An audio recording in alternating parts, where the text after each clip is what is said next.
Sometimes it still makes me uncomfortable to talk about this so publicly, but I also know that it will help other survivors. Oh gosh, there are the tears. Oh my goodness, I'm actually doing this. This is actually happening. Hello, I'm Ariel Passion. Welcome to my YouTube channel.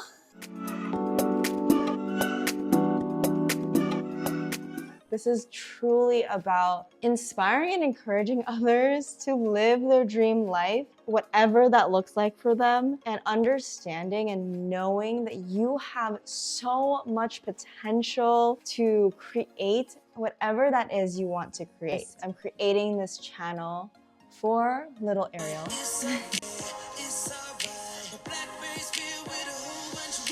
I don't even know why I'm making this video. He wants to hear me sing Hannah Montana. Okay. This wonderful lady who, it's so funny because I used to be so ashamed, like, oh, if you got to know me really well, then I would share this side of me with you. But now I'm ready to show all of me. I grew up as an athlete all my life.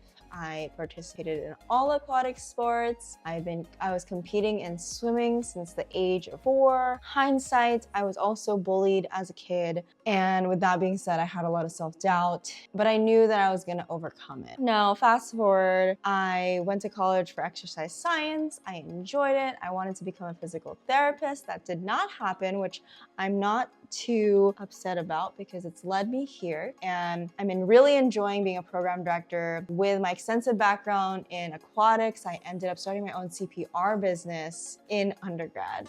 I'm excited to announce that I will be offering CPR classes every Friday in July, starting July 14, 2017.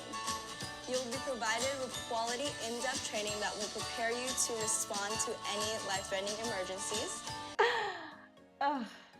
The memories.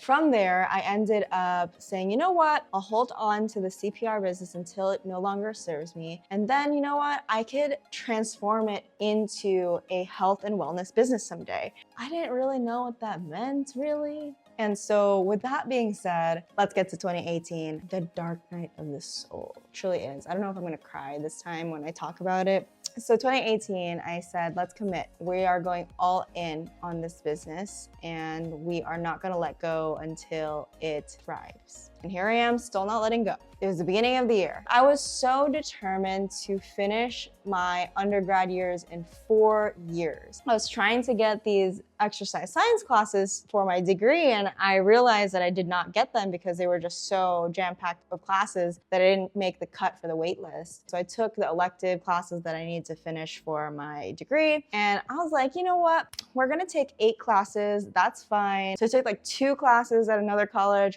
6 classes at my actual regular university. And I was like, we're just gonna do this and no one's gonna stop us. And I came into 2018 literally like, I'm gonna be unstoppable. Nothing's gonna get in my way. And we are going to start this business, do all the things, and it's gonna be a hustle type of year and we're gonna get it. Whew. She was humbled, but at the same time, she was very resilient too. So here's where it gets emotional. I'm taking these 8 classes. I'm like, let's go all in on this business, okay? I hire a photographer to help me upgrade the photos on my website and everything like that. I'm going to censor this out because I don't want to get flagged or anything, but I was, and it's so hard for me to say I was because it wasn't a very forceful. It's not like what, and it makes me so, sometimes it still makes me uncomfortable to talk about this so publicly, but I also know that it will help other survivors. Oh gosh, there are the tears. I know it'll help other victims to recognize that sometimes it doesn't always look like what it looks like in the movies, because it was a lot of gaslighting. It was a lot of this person telling me that I cheated on my boyfriend. And so I really thought it was my fault. And I went to therapy for it. And a lot of me froze and listened to what this person was saying. and it was just very uncomfortable and I wanted to leave, but I didn't. And then eventually it got to the point where he ended up and I remember in my mind being like, what is happening? Like, I don't want this. Ooh, I'm sweating. It's also hot. So that happened in 2018. It was probably a few months after I was like in this fired up mode of like, we're gonna get through so much and like conquer this year. After what happened, I reported it to the cops. Unfortunately, I lost. He got a lawyer, etc., etc. And so this is a PSA, I guess. If you are dealing with this, don't be afraid to reach out to your resources because they're there for you. I remember I didn't tell anyone for about a week, and then my best friend at the time, she was like, Ariel, you didn't cheat, you were. And I remember bawling tears because I didn't want to accept it, because I hate that word. Oh my goodness, that's what I forgot to mention. That same year, 2018. So after this, amongst all of this craziness, I also developed, I discovered a cyst that was about, I want to say this big, because it was like 13 centimeters, this big, sitting down in my uterus, or my ovaries, sorry. I had to get surgery for that in the summer and I had to recover for it. And I remember I went to my boyfriend's graduation in a wheelchair. Yeah, that's why I said I still made the best of the year. But the reason that part is important is because they put me on birth control after doing the surgery, saying, you gotta take birth control because that's what's gonna help you with your ovarian cysts and you're never gonna get an ovarian cyst again. LOL. It's a bandage. I realized that birth control just wasn't for me. I was taking it for about 2.5 years after the surgery or so. And then I read the side effects one day because I was getting the prescriptions and all that good stuff, and it said, may cause ovarian cyst. And I was like, why am I taking this then? Now, I went to this gynecologist who basically told me, you can just cold turkey it and not stop taking it next week.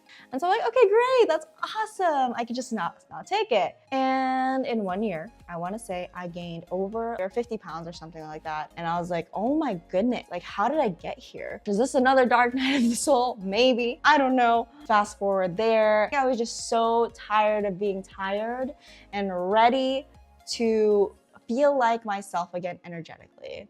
And that is this long gist of me losing the 60 pounds because there was no other choice. It was a non-negotiable. I was tired of it and I was ready to put in the action no matter what anyone told me. I guess there's a pattern there.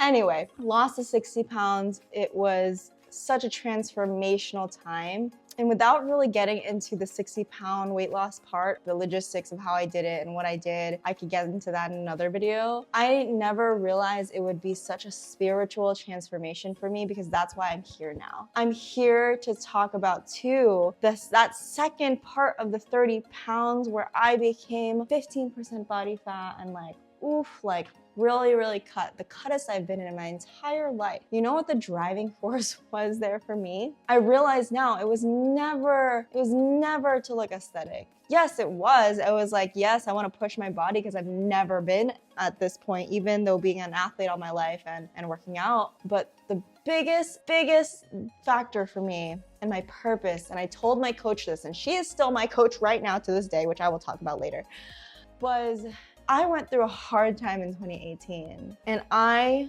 wanted to hone in on the fact that your past stories no longer have to define you and you can rewrite that story, and that is what the real part of my fat loss journey symbolized. And I'm ready to allow you to see all the parts of my journey. Long story short, this channel is grounded in so much love and confidence and self-discovery as I go. I truly believe that anyone can be exactly what they want to be and create the life they deserve. But I'm going to do that by leading by example. And as I like to say, I like to preach what I practice, not practice what I preach. I am telling you all these things because I've been through it, or I'm going through it right now, or I am implementing all the things So this channel is going to be a symbol of so much. Absolutely living a healthy lifestyle, because I truly believe that drive in your health and your wellness and feeling vibrant in your body will carry through in other aspects of your life. But truly, I just want to instill this confidence and this self-love and positivity to you as well, because I'm still learning it and I continue to learn it, and I think I will continue to discover new things about myself. With that being said, I appreciate you for being here and listening to my story, and there will be more guides, tips, tricks, and storytelling as we go. Hope you continue to join my journey. Subscribe, like, comment. Love you, and I'll see you in the next video.